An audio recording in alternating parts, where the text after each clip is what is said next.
Good evening, everyone, and thank you for joining us for another episode of Inside Lyme with your host, Dr. Daniel Cameron. In tonight's episode, Dr. Cameron will be discussing the case of a 21-year-old soldier who was dismissed from active duty after failing treatment for Lyme disease. Thank you for joining us, Dr. Cameron. And thank you again for leading the discussion. So this young man had quite a few symptoms to start off. Yes, he was 21. The fact that he's Division I student athlete, that he must have been in awfully good shape. But he presented with heart palpitations and adrenaline rushes.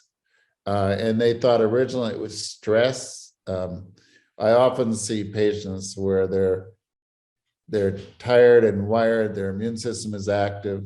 And so they didn't come up with any diagnosis initially. But 4 months later, they were testing.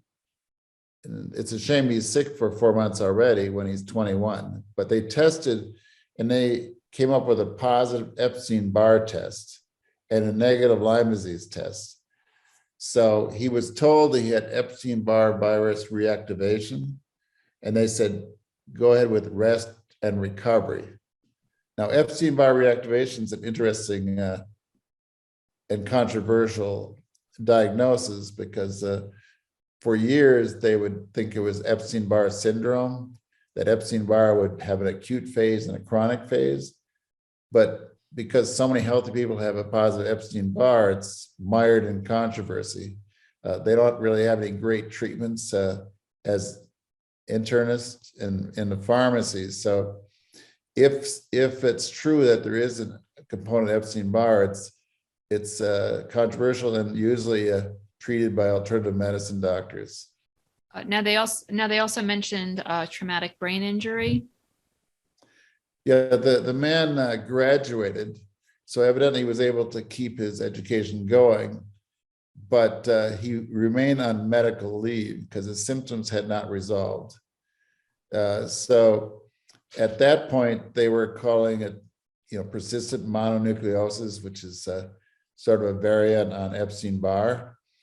But because he was an athlete, they thought he had traumatic brain injury or TBI from a possible post-concussion syndrome related to his sport injuries.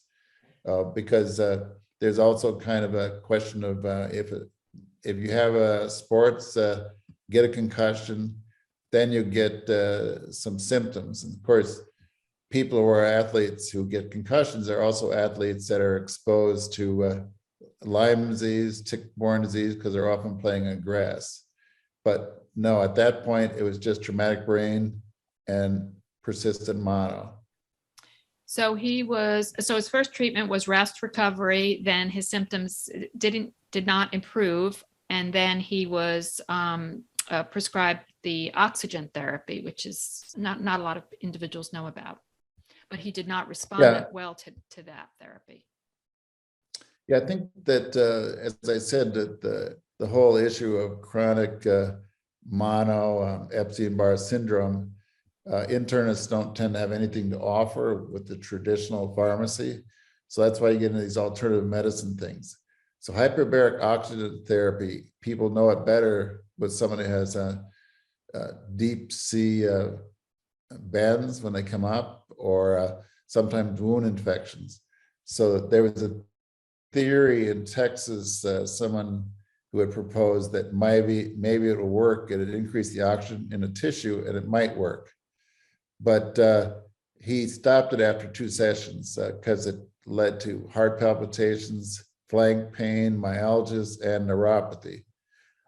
Now, if one does hyperbaric oxygen therapy, it tends to be like 5 days a week for at least a month. So he had only 2 sessions. So we don't know if it would have worked because the symptoms increased. And they performed a repeat Lyme test, which again was negative. Yeah, now in practice, because the tests are not as reliable for Lyme and other tick-borne illnesses, there's often that tough decision, should one treat clinically? That is, should one prescribe an antibiotic if it looks like Lyme? They thought because of his military training, had plenty of tick exposure. There was no other definitive findings at the time. And so they made that decision, prescribed an antibiotic. And so that was a clinical decision for treatment. And he did actually get treated. He got treated with 3 courses of doxycycline. They continued to test for Lyme and they were inconclusive. Inconclusive sometimes means they can't meet the CDC criteria. In this case, they didn't give enough information. So when I look at treating clinically for Lyme, it doesn't mean that everybody gets better. Quite a few do. So, I treat based on symptoms. And in this case, I would have likely tried to switch an antibiotic, to maybe amoxicillin, Zithromax. Sometimes they'll have a tick-borne thing called babesia. And so I'll treat for that parasite. But even that someone like this is that intravenous antibiotics, because intravenous antibiotics goes in the brain, might have been considered. But I also have patients who fail treatment because when you treat clinically, you're still working with someone, still you might not get better. But during the time I'm treating clinically, I'm always looking for another illness because that patient's with me, trusting that I'll do an evaluation, and I follow them up. I send them to specialists to make sure there's not another treatment approach. Well, now the 3 courses of doxycycline actually worsened this patient's symptoms. So the hyperbaric oxygen therapy brought out some symptoms, and then the doxycycline brought out quite a few symptoms. Yes, in this case, we always at first attribute the flare-up to what they call a Herxheimer reaction. That is, the immune system gets involved, the immune system creates more troubles. So that's why when I said joint pain, nerve pain, headaches, as well as fatigue, concentration problems, anxiety, depression, chest and pain, those are all the classic things, that pain and cognitive issues, headaches that people with Lyme often have. But because it seemed to be more than a Herxheimer, that he continued to be sick, he was eventually forced to stop treatment and not pursue a clinical diagnosis of Lyme disease any further. And I run into that myself. Sometimes I try this, I try that, I try some very symptomatic managements. I do a lot of counseling because these are tough diagnoses.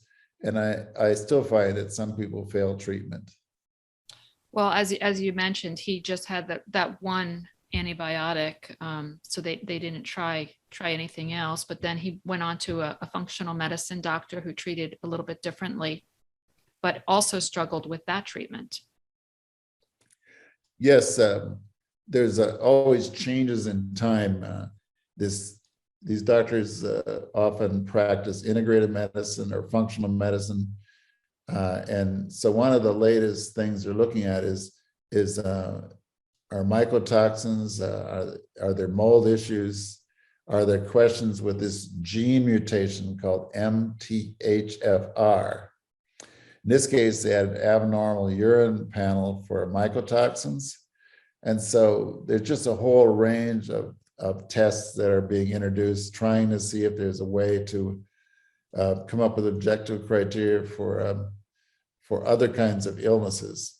At the same time, they treated clinically also, which is what I do for Lyme with antibiotics. They did empiric treatment with a whole range of things like intravenous glutathione, intravenous leucovorin, and intravenous phosphatidylcholine.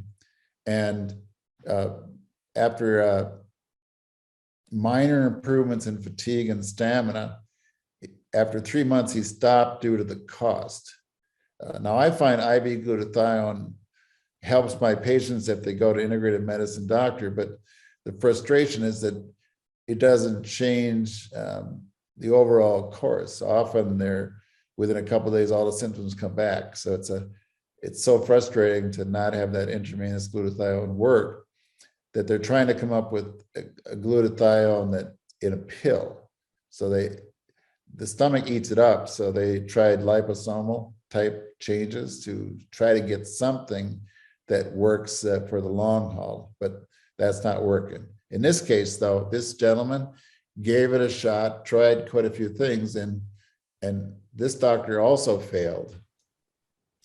Yes. Now, he also Unfortunately, found the that, patient stayed pretty sick still.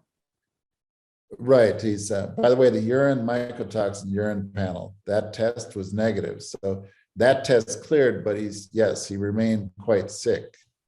So in addition to all the symptoms we're talking about, he was unable to perform moderate or strenuous physical activity. And because he's in the Army, that's an important part of his training and experience.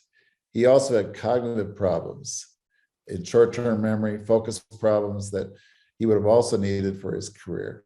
His severe fatigue and post-exertional malaise were a problem. There's also something called mast cell activation, which could have been a thought because he had allergic reactions to chemicals, to foods, to histamine intolerance, and urticaria. So at this point, between the cognitive, the possible mast cell activation, and functional, is that one would find it very difficult to function. And he certainly was quite ill, according to the authors. Oh, in fact, the authors went on to say that in addition to what he's had that I just mentioned, he struggled emotionally with anxiety, depression, environmental stimulation. What that means is that what I find is the immune system's so busy that the sensory system's too active, too involved. So that's why you're sensitive to lights, to noise, to maybe to touch, to stress. And so it's difficult to manage these cases. It's difficult to be a patient with those symptoms.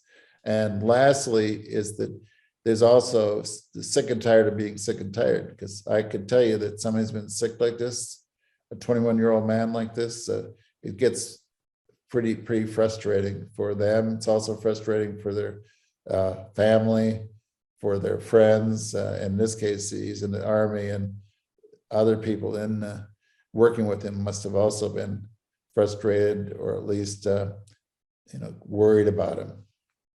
Well, this really, it probably is a good example, right, of a patient that's very difficult to treat because he seemed to be so sensitive to the treatments.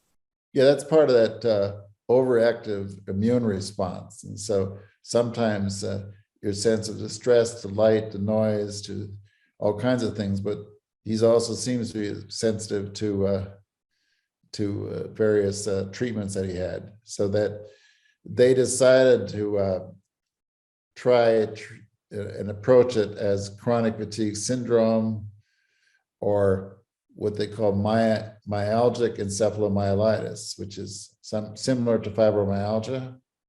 Then he thought maybe it was mycotoxicosis related, allergic rhinitis, vasomotor rhinitis. So there was one diagnosis after another. And so quite a few people took a crack at it, got a crack at these symptoms. He worked with a lot of different approaches, and no matter who looked at him, it almost reminds you of the Humpty Dumpty, is that it apparently, according to the authors, he had so many different approaches, so many empiric treatments, and it didn't work out very well. Well, thank you for describing this case. It's one of those where the authors left the case where the patient was still sick. So unfortunately, but it shows the complexity of the illness.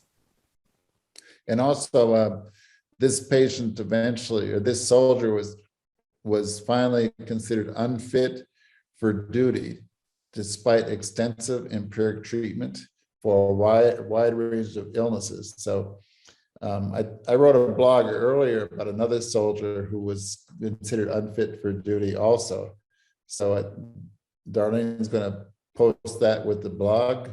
And it's a shame, somebody who's probably at the peak of their career, Division I student athlete, with a great career ahead, finished college, and yet wasn't able to pursue his passion, his career. And so I thought this article really captured the difficulty with empiric treatment, and I'm hoping that over time that this young man will find a way to get better. You may have to recirculate through some of these specialists and see if there's a way to get past this illness and get better. So I certainly pray for him to get an answer soon. Well, thank you again, Dr. Cameron, for talking about this. And we can read more about this case and the other one that you mentioned over on your website, danielcameronmd.com. And thank you, Darlene.